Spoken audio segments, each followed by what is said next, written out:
লুইতখন ধৰিলে বিহমে ডেকাৰে পাৰত ধৰিলে জাবৰ পশ্চিমৰ বতাহজাক শুবলৈ বলিছে তাৰ জানো ৰাখিছ খবৰ লুইতখন ধৰিলে বিহমে ডেকাৰে পাৰত ধৰিলে জাবৰ পশ্চিমৰ বতাহজাক শুবলৈ বলিছে তাৰ জানো ৰাখিছ খবৰ অসমীয়া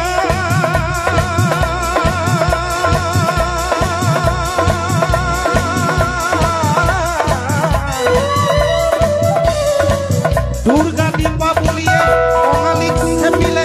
নিউ ইয়েৰ আহি ভোগালীক নাখিলে পশ্চিমৰ বতাহে ৰঙালীকো চেপিছে অসমীয়া জাতি আমি কোন দিশে অসমীয়া জাতি বাৰু কোন